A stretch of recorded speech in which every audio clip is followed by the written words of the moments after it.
La Belle et la Bête, un conte de fées par Madame le Prince de Beaumont, 1711-1780, écrit en 1757. Livre audio enregistré en 2018 par Stefano Franco Boralias Chagans pour le libre partage et la diffusion des cultures du monde. Il y avait une fois un marchand qui était extrêmement riche. Il avait 6 enfants, 3 garçons et 3 filles. Et comme ce marchand était un homme d'esprit, il n'épargna rien pour l'éducation de ses enfants et leur donna toutes sortes de maîtres. Ses filles étaient très belles, mais la cadette surtout se faisait admirer, et on ne l'appelait, quand elle était petite, que la belle enfant, en sorte que le nom lui en resta, ce qui donna beaucoup de jalousie à ses sœurs. Cette cadette, qui était plus belle que ses sœurs, était aussi meilleure qu'elle. Les 2 aînées avaient beaucoup d'orgueil parce qu'elles étaient riches, elles faisaient les dames, et ne voulaient pas recevoir les visites des autres filles de marchands. Il leur fallait des gens de qualité pour leur compagnie. Elles allaient tous les jours au bal, à la comédie, à la promenade, et se moquaient de leur cadette qui employait la plus grande partie de son temps à lire de bons livres. Comme on savait que ces filles étaient fort riches, plusieurs gros marchands les demandèrent en mariage. Mais les 2 aînées répondirent qu'elles ne se marieraient jamais, jamais à moins qu'elles ne trouvassent un duc, ou tout au moins un comte. La belle, et je vous l'ai dit, c'était du moins la plus jeune. La belle, dis-je, remercia tout bonnement ceux qui voulaient l'épouser. Mais elle leur dit qu'elle était trop jeune, et qu'elle souhaitait tenir compagnie à son père pendant plusieurs années. Tout d'un coup, le marchand perdit son bien, et il ne lui resta qu'une maison de campagne, bien loin de la ville. Il dit en pleurant à ses enfants qu'il fallait aller demeurer dans cette maison, et qu'en travaillant comme des paysans, ils y pourraient vivre. Ses 2 filles aînées répondirent qu'elles ne voulaient pas quitter la ville et qu'elles avaient plusieurs amants, qui seraient trop heureux de les épouser. Quoiqu'elles n'eussent plus de fortune, les bonnes demoiselles se trompaient. Leurs amants ne voulurent plus les regarder quand elles furent pauvres. Comme personne ne les aimait, à cause de leur fierté, on disait « Elles ne méritent pas qu'on les plaigne. Nous sommes bien aises de voir leur orgueil abaissé. Qu'elles aillent faire les dames en gardant les moutons. » Mais en même temps, tout le monde disait pour la belle « Nous sommes bien fâchés de son malheur. C'est une si bonne fille. Elle parlait aux pauvres gens avec tant de bonté. Elle était si douce, si honnête. » Il y eut même plusieurs gentilshommes qui voulurent l'épouser, quoiqu'elle n'eût plus un sou.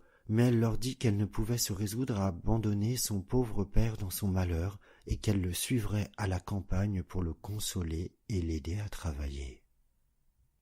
La pauvre belle avait été bien affligée d'abord de perdre sa fortune, mais elle s'était dit à elle-même « Quand je pleurerai bien fort, mes larmes ne me rendront pas mon bien.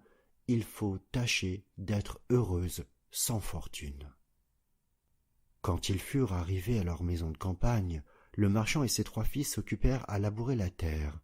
La belle se levait à 4 heures du matin et se dépêchait de nettoyer la maison, d'apprêter à dîner pour la famille. Elle eut d'abord beaucoup de peine, car elle n'était pas accoutumée à travailler comme une servante, mais au bout de 2 mois, elle devint plus forte, et la fatigue lui donna une santé parfaite. Quand elle avait fait son ouvrage, elle lisait, elle jouait du clavecin, ou bien elle chantait en filant. Ses 2 sœurs, au contraire, s'ennuyaient à la mort. Elles se levaient à 10 heures du matin, se promenaient toute la journée et s'amusaient à regretter les beaux habits et les compagnies. « Voyez notre cadette, disait-elle entre elles, elle a l'âme basse et si stupide qu'elle est contente de sa malheureuse situation. » Le bon marchand ne pensait pas comme ses filles. Il savait que la belle était plus propre que ses vœux à briller dans les compagnies. Il admirait la vertu de cette jeune femme, et surtout sa patience, car les sœurs, non contentes de lui laisser faire tout l'ouvrage de la maison, l'insultaient à tout moment. Il y avait 1 an que cette famille vivait dans la solitude, lorsque le marchand reçut cette lettre par laquelle on lui marquait qu'un vaisseau manquait. Qu'un vaisseau sur lequel il y avait des marchandises venait heureusement d'arriver. Cette nouvelle pensa tourner la tête à ses 2 aînées, qui pensaient qu'à la fin elles pourraient quitter cette campagne où elles s'ennuyaient tant, et quand elles virent leur père prêt à partir, elles le prièrent de leur apporter des robes, des palatines, des coiffures et toutes sortes de bagatelles. La belle ne lui demandait rien, car elle pensait en elle-même que tout l'argent des marchandises ne suffirait pas pour acheter ce que ses sœurs souhaitaient. « Tu ne me pries pas de t'acheter quelque chose ?» lui dit son père. « Puisque vous avez la bonté de penser à moi, lui dit-elle, je vous prie de m'apporter une rose, car il n'en vient point ici. » Ce n'est pas que la belle se souciât d'une rose, mais elle ne voulait pas condamner par son exemple la conduite de ses sœurs, qui auraient dit que c'était pour se distinguer qu'elle ne demandait rien. Le bonhomme partit, mais quand il fut arrivé, on lui fit un procès pour ses marchandises, et après avoir eu beaucoup de peine, il revint aussi pauvre qu'il était auparavant. Il n'avait plus que 30 000 pour arriver à sa maison, et il se réjouissait déjà du plaisir de voir ses enfants, mais comme il fallait passer un grand bois avant de trouver sa maison, il se perdit. Il neigeait horriblement. Le vent était si grand qu'il le jeta 2 fois en bas de son cheval. La nuit étant venue, il pensa qu'il mourrait de faim ou de froid, ou qu'il serait mangé par des loups qu'il entendait hurler autour de lui. Tout d'un coup, en regardant au bout d'une longue allée d'arbres, il vit une grande lumière, mais qui paraissait bien éloignée. Il marcha de ce côté-là et vit que cette lumière sortait d'un grand palais qui était tout illuminé. Le marchand remercia Dieu du secours qu'il lui envoyait et se hâta d'arriver à ce château, mais il fut bien surpris de ne trouver personne dans les cours. Son cheval, qui le suivait, voyant une grande écurie ouverte, entra dedans, et ayant trouvé du foin et de l'avoine, le pauvre animal, qui mourait de faim, se jeta dessus avec beaucoup d'avidité. Le marchand l'attacha dans l'écurie et marcha vers la maison, où il ne trouva personne, mais étant entré dans une grande salle, il y trouva un bon feu et une table chargée de viande, où il n'y avait qu'un couvert. Comme la pluie et la neige l'avaient mouillé jusqu'aux os, il s'approcha du feu pour se sécher, et disait en lui-même « Le maître de la maison ou ses domestiques me pardonneront la liberté que j'ai prise, et sans doute ils viendront bientôt. » Il attendit pendant un temps considérable, mais 11 heures ayant sonné sans qu'il vît personne, il ne put résister à la faim et prit un poulet qu'il mangea en 2 bouchées et en tremblant. Il but aussi quelques coups de vin, et devenu plus hardi, il sortit de la salle et traversa plusieurs grands appartements, magnifiquement meublés. À la fin, il trouva une chambre où il y avait un bon lit, et comme il était minuit passé et qu'il était là, il prit le parti de fermer la porte et de se coucher. Il était 10 heures du matin quand il se leva le lendemain, et il fut bien surpris de trouver un habit fort propre à la place du sien qui était tout gâté. « Assurément, dit-il en lui-même, ce palais appartient à quelque bonne fée qui a eu pitié de ma situation. » Il regarda par la fenêtre, et ne vit plus de neige, mais des berceaux de fleurs qui enchantaient la vue. Il rentra dans la grande salle où il avait soupé la veille et vit une petite table où il y avait du chocolat. « Je vous remercie, madame la fée, dit-il tout haut, d'avoir eu la bonté de penser à mon déjeuner. » Le bonhomme, après avoir pris son chocolat, sortit pour aller chercher son cheval, et comme il passait sous un berceau de roses, il se souvint que la belle lui en avait demandé une et cueillit une branche où il y en avait plusieurs. En même temps, il entendit un grand bruit et vit venir à lui une bête si horrible qu'il fut tout près de s'évanouir. « Vous êtes bien ingrat, » lui dit la bête d'une voix terrible. « Je vous ai sauvé la vie en vous recevant dans mon château, et pour ma peine vous me volez mes roses que j'aime mieux que toute chose au monde. Il faut mourir pour réparer cette faute. Je ne vous donne qu'un quart d'heure pour demander pardon à Dieu. » Le marchand se jeta à ses genoux et dit à la bête en joignant ses mains « Monseigneur, pardonnez-moi, je ne croyais pas vous offenser en cueillant une rose pour une de mes filles qui m'en avait demandé. »« Je ne m'appelle point Monseigneur, » répondit le monstre, « mais la bête. Je n'aime pas les compliments, mais je veux qu'on dise ce que l'on pense, ainsi ne croyez pas me toucher par vos flatteries. Mais vous m'avez dit que vous aviez des filles. Je veux bien vous pardonner à condition qu'une de vos filles vienne volontairement pour mourir à votre place. Ne me raisonnez pas, partez, et si vos filles refusent de mourir pour vous, jurez que vous reviendrez dans 3 mois. » Le bonhomme n'avait pas dessein de sacrifier une de ses filles à ce vilain monstre, mais il pensa « Au moins, j'aurai le plaisir de les embrasser encore une fois. » Il jura donc de revenir, et la bête lui dit qu'il pouvait partir quand il voudrait. « Mais, ajouta-t-elle, je ne veux pas que tu t'en ailles les mains vides. Retourne dans la chambre où tu as couché. Tu y trouveras un grand coffre vide. Tu peux y mettre tout ce qui te plaira. Je le ferai porter chez toi. » En même temps, la bête se retira, et le bonhomme dit en lui-même « S'il faut que je meure, j'aurai la consolation de laisser du pain à mes pauvres enfants. » Il retourna dans la chambre où il avait couché, et ayant trouvé une grande quantité de pièces d'or, il remplit le grand coffre dont la bête lui avait parlé, le ferma, et ayant repris son cheval qu'il retrouva dans l'écurie, il sorta de ce palais avec une tristesse égale à la joie qu'il avait lorsqu'il était rentré.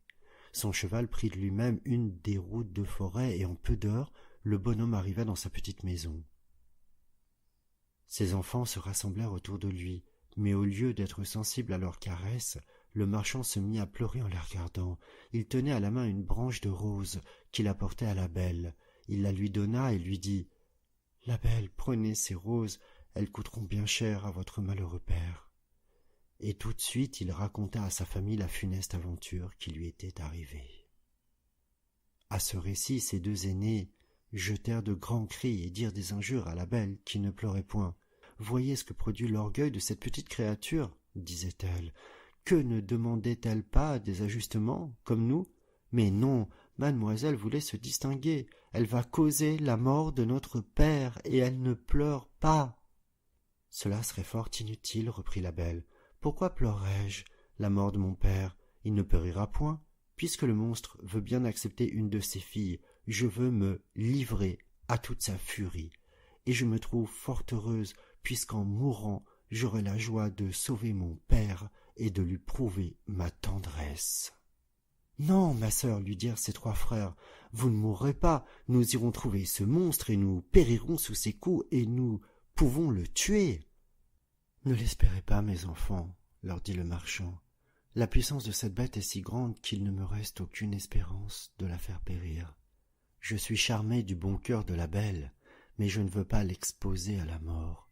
Je suis vieux, il ne me reste que peu de temps à vivre. Ainsi je ne perdrai que quelques années de vie, que je ne regrette qu'à cause de vous, mes chers enfants. Je vous assure, mon père, lui dit la belle, que vous n'irez pas à ce palais sans moi. Vous ne pouvez m'empêcher de vous suivre. Quoique je sois jeune, je ne suis pas fort attaché à la vie, et j'aime mieux être dévoré par ce monstre que de mourir de chagrin que me donnerait votre perte. » On eut beau dire, la belle voulut absolument partir pour le beau palais, et ses sœurs en étaient charmées, parce que les vertus de leur cadette leur avaient inspiré beaucoup de jalousie. Le marchand était si occupé de la douleur de perdre sa fille qu'il ne pensait pas au coffre qu'il avait rempli d'or, mais aussitôt qu'il se fut enfermé dans sa chambre pour se coucher, il fut bien étonné de le trouver à la ruelle de son lit. Il résolut de ne point dire à ses enfants qu'il était devenu si riche, parce que ses filles auraient voulu retourner à la ville, et qu'il était résolu de mourir dans cette campagne. Mais il confia ce secret à la belle, qui lui apprit qu'il était venu quelque gentilhomme pendant son absence, et qu'il y avait deux qui aimaient ses sœurs. Elle pria son père de les marier, car elle était si bonne qu'elle les aimait et leur pardonnait de tout son cœur le mal qu'elle lui avait fait. Ces deux méchantes filles se frottaient les yeux avec un oignon pour pleurer lorsque la belle partit avec son père. Mais ses frères pleuraient tout de bon, aussi bien que le marchand. Il n'y avait que la belle qui ne pleurait point, parce qu'elle ne voulait pas augmenter leur douleur. Le cheval prit la route du palais, et sur le soir, il l'aperçut illuminé comme la première fois. Le cheval fut tout seul à l'écurie, et le bonhomme entra avec sa fille dans la grande salle, où ils trouvèrent une table magnifiquement servie, avec 2 couverts. Le marchand n'avait pas le cœur de manger, mais la belle, s'efforçant de paraître tranquille, se mit à table et le servit. Puis elle disait en elle-même « La bête veut m'engraisser avant de me manger, puisqu'elle me fait si bonne chère. » Quand ils eurent soupé, ils entendirent un grand bruit, et le marchand dit adieu à sa pauvre fille en pleurant, car il pensait que c'était la bête. La belle ne put s'empêcher de frémir en voyant cette horrible figure, mais elle se rassura de son mieux, et le monstre, lui ayant demandé si c'était de bon cœur qu'elle était venue, elle dit en tremblant que oui. « Vous êtes bien bonne, » dit la bête, « et je vous suis bien obligé. Bonhomme, partez demain matin et ne vous avisez jamais de revenir. Adieu. »« Adieu, la bête, répondit-elle. Et tout de suite le monstre se retira. « Ah, ma fille, dit le marchand en embrassant la belle, je suis à demi-mort de frayeur, croyez-moi, laissez-moi ici. »« Non, mon père, lui dit la belle, avec fermeté, vous partirez demain matin et vous m'abandonnerez au secours du ciel.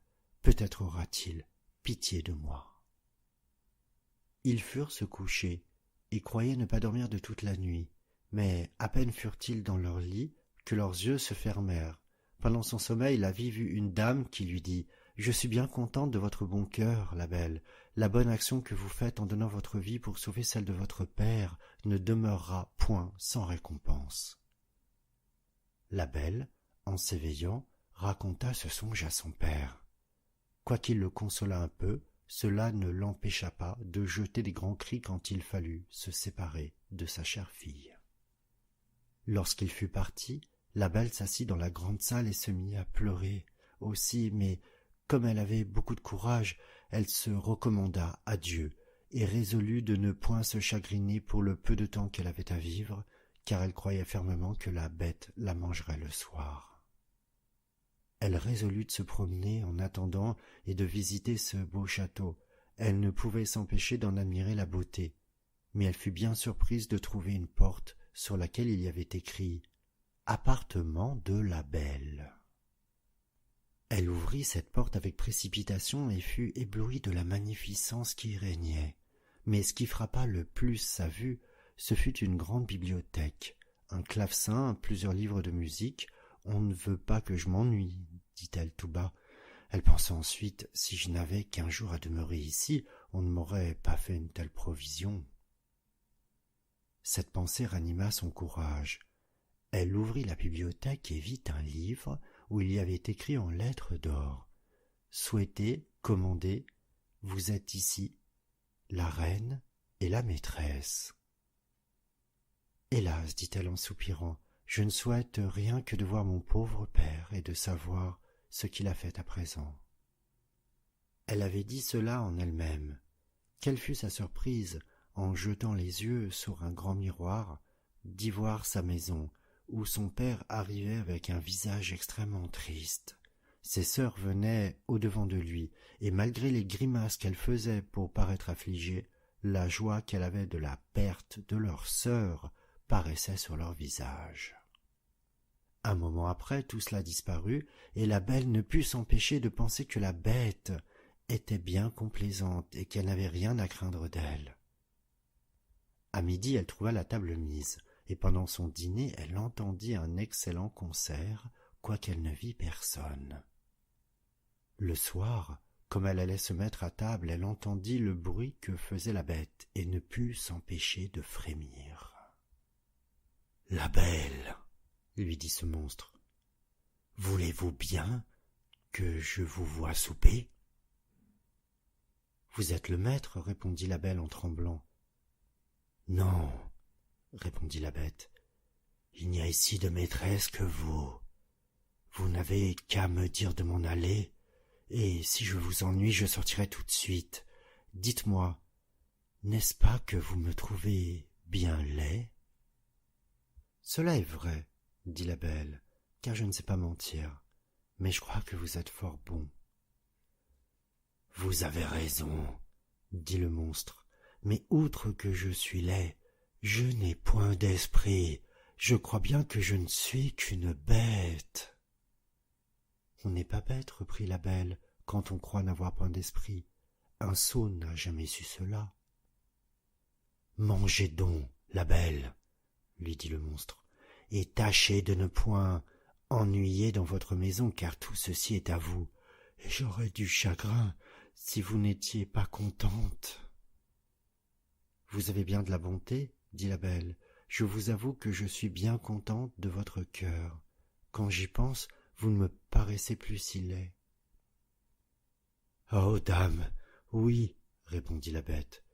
J'ai le cœur bon, mais je suis un monstre. »« Il y a bien des hommes qui sont plus monstres que vous, dit la belle, et je vous aime mieux avec votre figure que ceux qui, avec la figure d'homme, cachent un cœur faux, corrompu, ingrat. »« Si j'avais de l'esprit, dit la bête, je vous ferais un grand compliment pour vous remercier, mais je suis stupide, et tout ce que je puis vous dire, c'est que je vous suis bien obligée. » La belle soupa de bon appétit. Elle n'avait presque plus peur du monstre, mais elle manqua mourir de frayeur lorsque celui-ci lui dit « La belle, voulez-vous être ma femme ?»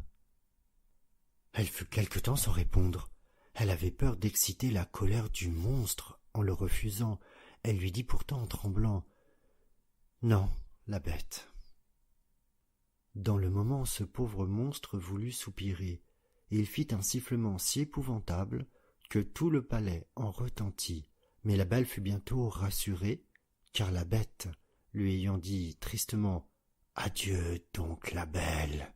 sortit de la chambre en se retournant de temps en temps pour la regarder encore.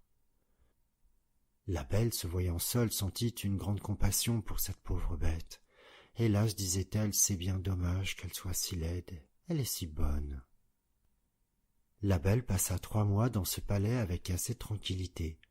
Tous les soirs, la bête lui rendait visite, l'entretenait pendant le souper avec assez de bon sens, mais jamais avec ce qu'on appelle l'esprit dans le monde. Chaque jour, la belle découvrait de nouvelles bontés dans ce monstre. L'habitude de le voir l'avait accoutumée à sa laideur.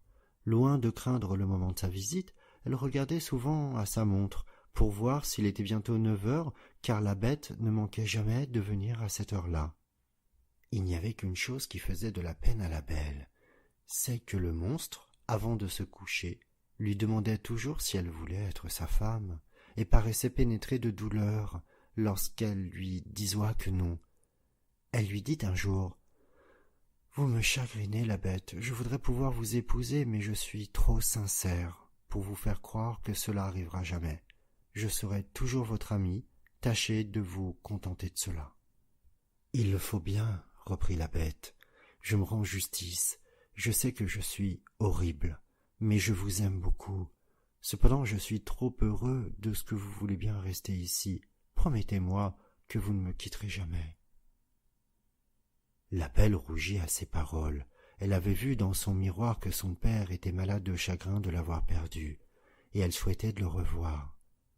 « Je pourrais bien vous promettre, dit-elle à la bête, de ne jamais vous quitter tout à fait, mais j'ai tant d'envie de revoir mon père que je mourrais de douleur si vous me refusez ce plaisir. »« J'aime mieux mourir moi-même, dit ce monstre, que de vous donner du chagrin. Je vous enverrai chez votre père, vous y resterez, et votre bête en mourra de douleur. »« Non, dit la belle en pleurant, je vous aime trop pour vouloir causer votre mort. Je vous promets de revenir dans 8 jours. Vous m'avez fait voir que mes sœurs sont mariées et que mes frères sont partis pour l'armée. Mon père est tout seul.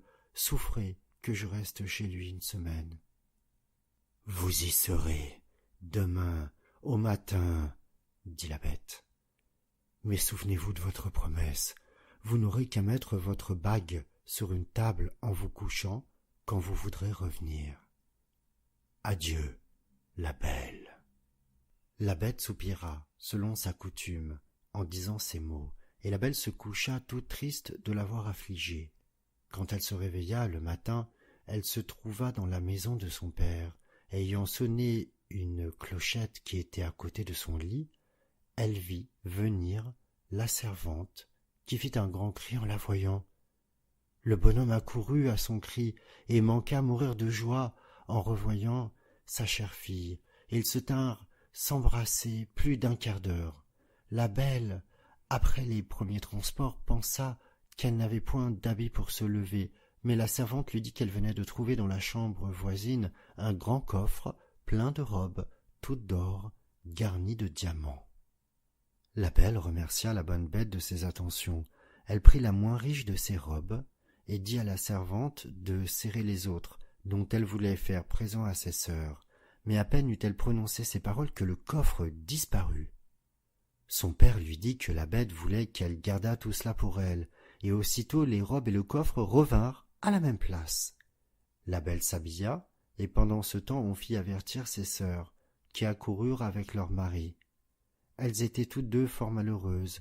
L'aînée avait épousé un gentilhomme beau comme l'amour, mais il était si amoureux de sa propre figure qu'il n'était occupé que de cela depuis le matin jusqu'au soir, et méprisait la beauté de sa femme. La seconde avait épousé un homme qui avait beaucoup d'esprit, mais il ne s'en servait que pour faire enrager tout le monde, et sa femme toute la première. Les sœurs de la belle manquèrent de mourir de douleur quand elles la virent habillée comme une princesse, et plus belle que le jour.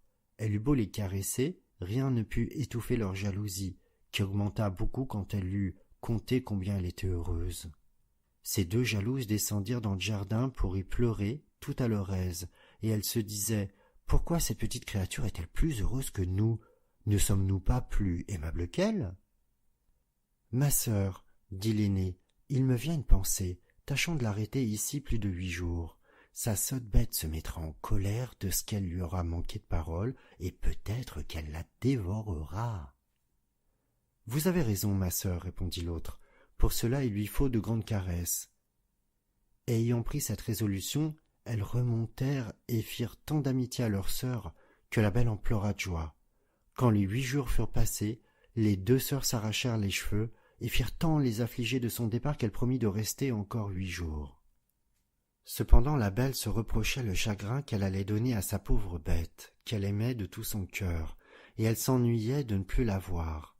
La 10e nuit qu'elle passa chez son père, elle rêva qu'elle était dans le jardin du palais et qu'elle voyait la bête couchée sur l'herbe et prête à mourir, qui lui reprochait son ingratitude.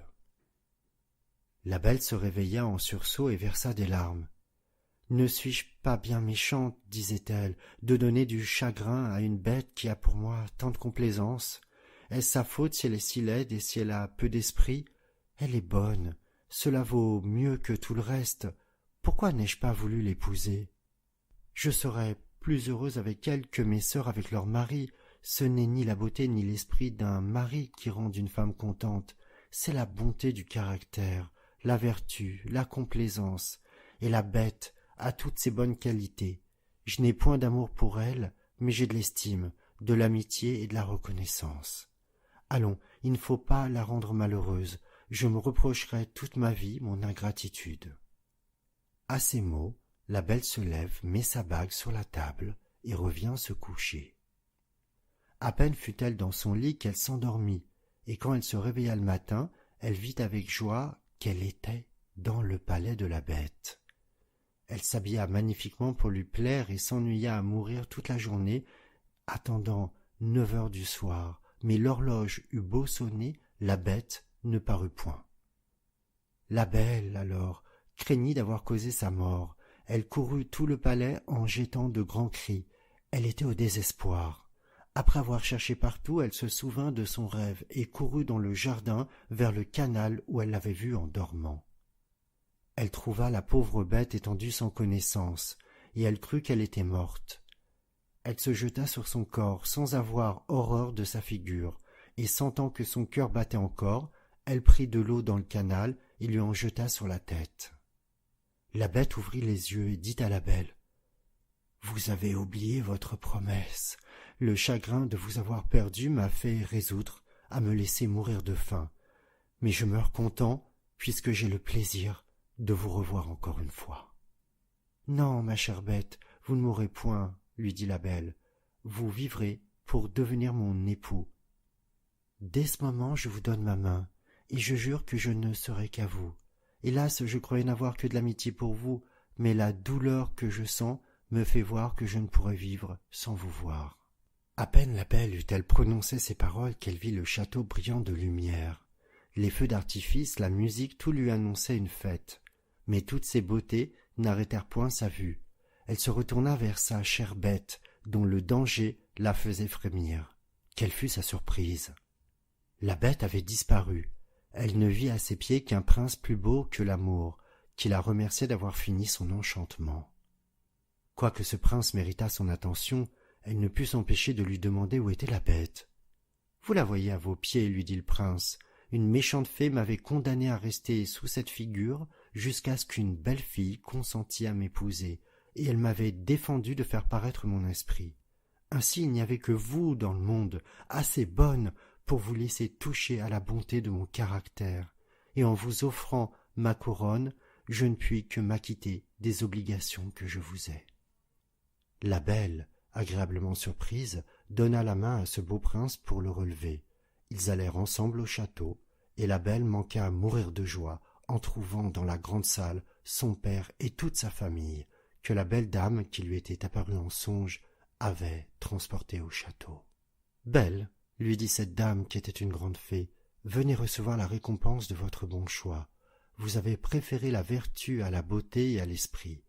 Vous méritez de trouver toutes ces qualités réunies en une même personne. Vous allez devenir une grande reine. J'espère que le trône ne détruira pas vos vertus. Pour vous, mesdemoiselles, dit la fée aux deux sœurs de la belle, je connais votre cœur et toute la malice qu'il renferme. Devenez deux statues, mais conservez toute votre raison sous la pierre qui vous enveloppera. Vous demeurerez à la porte du palais de votre sœur, et je ne vous impose point d'autre peine que d'être témoin de son bonheur. Vous ne pourrez revenir dans votre premier état qu'au moment où vous reconnaîtrez vos fautes. Mais j'ai bien peur que vous ne restiez toujours statue. On se corrige de l'orgueil, de la colère, de la gourmandise et de la paresse, mais c'est une espèce de miracle que la conversion d'un cœur méchant et envieux. » Dans le moment, la fée donna un coup de baguette qui transporta tous ceux qui étaient dans cette salle dans le royaume du prince.